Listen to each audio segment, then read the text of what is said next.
Hello again, everyone. It's been a while since I put a game up, but a lot has changed in the last little while. I've started my own little clan, the DD Mafia. Don't know it's going to go anywhere, but I'm having some fun with it, and I'm still primarily working destroyers. Still grinding my way up the both IJN main line and the USN DD lines. And I've picked up the Friesland, and this is a ship that I struggled with quite a bit when I initially picked it up. My first impression was that the Friesland needed a well-spec'd out commander, and I've since spec'd my commander out Action stations. I don't know, up to about 16 points here, and it's really starting to pay off. And I'm just getting a little bit more comfortable with this ship. Acknowledged. I'm doing this game as a replay because on this map, Hotspot, the area where I spawn, right here, is really vital to controlling through here to keep the enemy team either going way outside or forcing them right up into the gut where they're funneled between these two island chains. So this area here, I call this the pocket. Sitting in this pocket and controlling that with a DD, in particular a Hydro DD like Friesland or any of the RN DDs. It's a really powerful map control move, and that's what I go for when I spawn either here or here, is to come in and try to control this. I find the southern spawn has an advantage to controlling this pocket because of this tiny little island here. So that's why I'm approaching so cautiously. This ship is fat and lazy and slow and doesn't have great concealment, and it really needs a cautious approach. I'm coming in a bit slow here, but I know I've got my Hydro and Enemy force detected. enormous rate of fire to protect me. Great smoke in there. I popped my Hydro right, suspecting that another DD would be pushing into that area. I spot the Fletcher. He's gonna. He really should be running away here, but instead opts to sort of stay put. Smoke generator started. See, there's another DD here. The Zed's starting to move on me too. He's got Hydro, so I'm going to really put on the brakes, use my smoke and push back. But what we've done here, you can see that this Fletcher is now hiding behind an island. The Zed's hiding behind an island.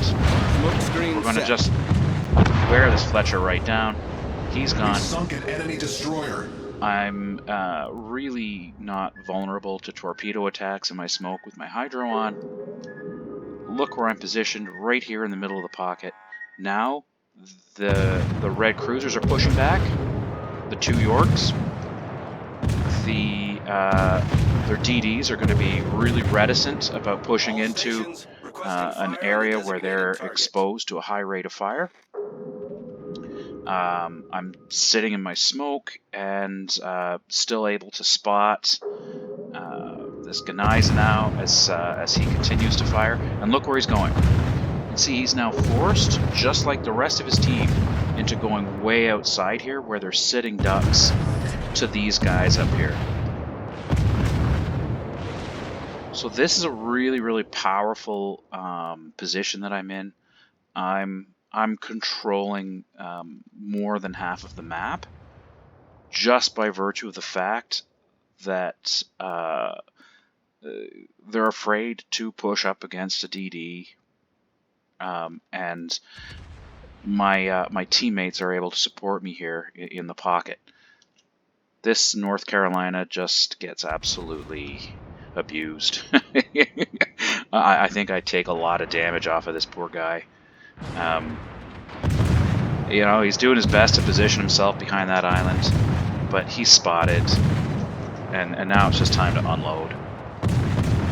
And I'm not going to give up. I won't give this pocket up. Probably, really for the whole game. I can sit in here and just continue to move south, gradually push the Reds back until I can get even outside of this. Now, we can see where that Gneisenau's headed. This is the only option for Red now. They can either sit around here and just get systematically picked off, or they can funnel outside where they're just open broadside to both of these battleships. This happens a lot on this map. In my experience, picking up and dominating this area with a DD is the key to winning.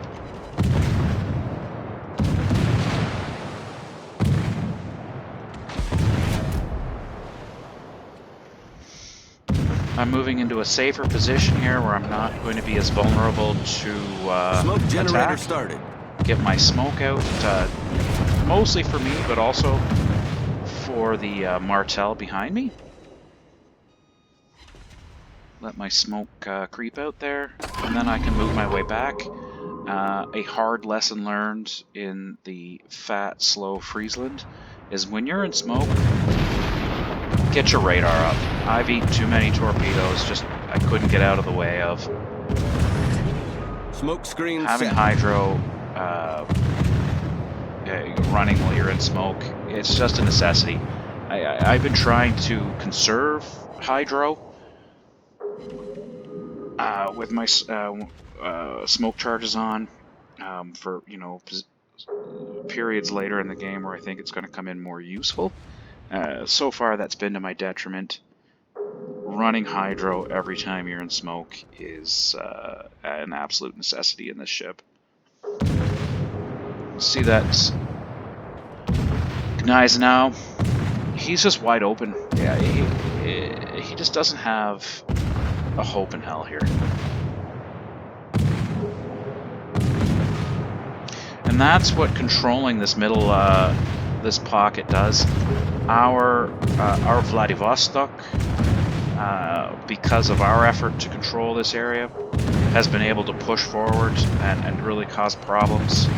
He's in a position where he's not going to be nailed by anybody around here, and has that huge Russian plate bow armor to tank. I should probably switch my focus over to the 46.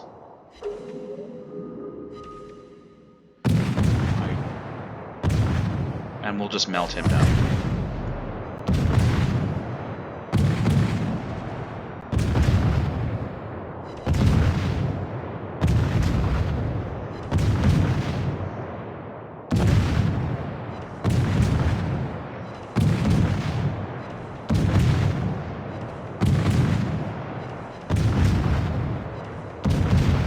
You can see our Martel from Enemy destroyer blown up. a superior position up here was able to team up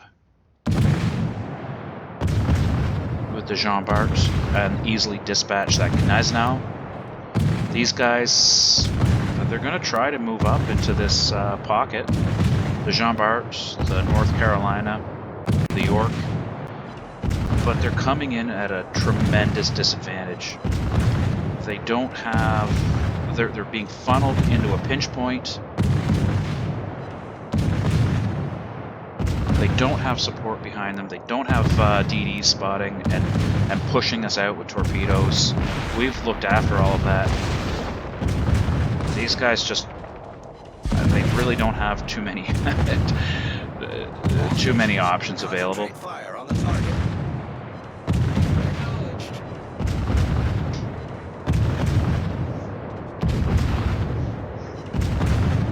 The York, God bless him, he's doing everything he can do to try to dislodge that Vladivostok. All stations, concentrate fire on the target. I get out of dodge there, knowing full well what's coming for me.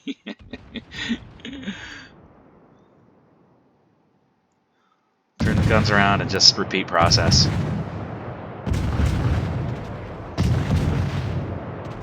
So this ship, I've learned, is just a BB destroyer, and works best at range. Enemy battleship destroyed. Because it's easily spotted, it is fat, it is lazy, sluggish, has no speed boost, no torpedoes. Stay back. We've owned this area, we've owned this pocket. Our team is exploiting it ruthlessly. We forced the red team to take a lesser position than they would like to have, and from their inferior position, they're left with no other options but to just really retreat back and take the whipping that's going to come to them.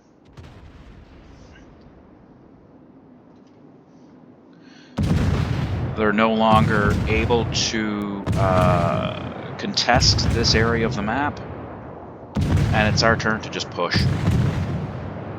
And you know, my teammates do an admirable job here.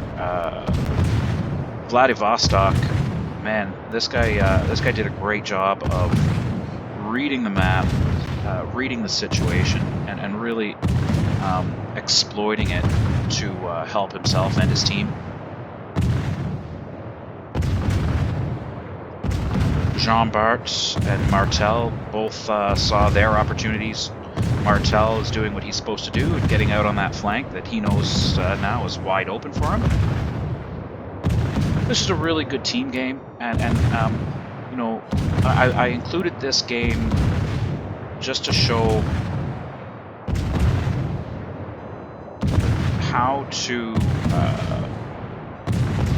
work as a team on this map, how to read the position of the enemy, and exploit a superior map position.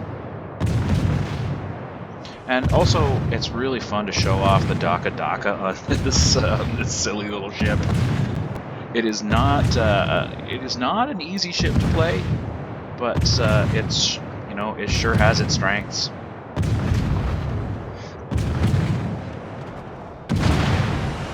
I've anticipated the Alaska shooting at me there.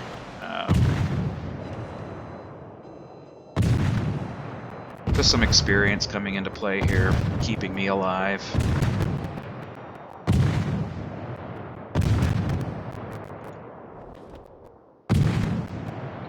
Trying to get some shots on the back of that, the bow end, or sorry, the stern end of that Jean Bart to get some more fire damage. There's already a fire going on the bow. He's getting annoyed with me at last. To no avail. It would have been nice to get that kill, because I think I take someone else out here shortly, and so I just missed out on a kraken there. I don't get too many of those, so always a nice bonus to pick one up.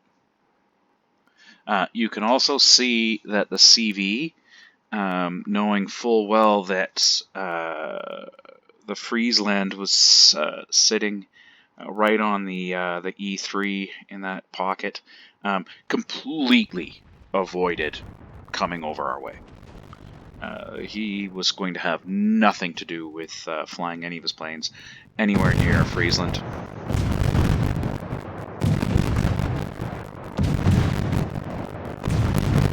Which is one of the other just wonderful advantages of this little ship.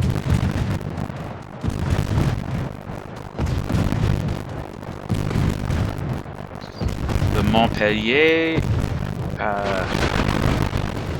lands a shot. That's one of the really frustrating things about this particular DD. It's a lot like USNDDs. You get touched by a shell, you're gonna lose a module, or you're gonna be on fire.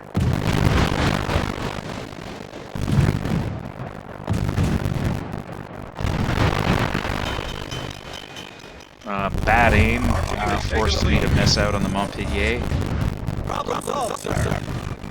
which also deprives me of a kraken. But I never said I was a unicum.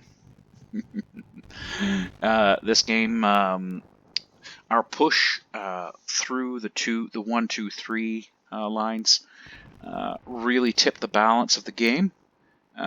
It was really only possible by initially establishing control of that pocket in the in between those big islands, and you know, our team also dispatching of their DDs really effectively.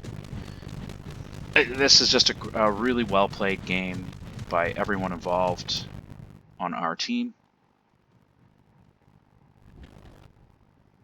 And I think that this is one worth watching and appreciating.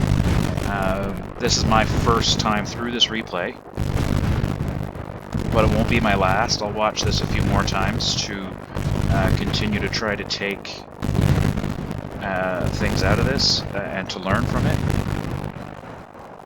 I think that's the way to play this game, is just to continually try to take something away from every game. Make everyone a learning experience, especially, you know, for more average players like myself. And that's why I put these videos up. It's not to show off my best games. It's really to have a discussion about how to improve, what we can all learn from one another and from our own games. Anyway, listen, I hope you guys took something out of this. I sure know I did. I'm going to continue to enjoy watching this game and learning how to aim better. Especially with this these floaty American-style shells. I appreciate you watching, and I'll see you again.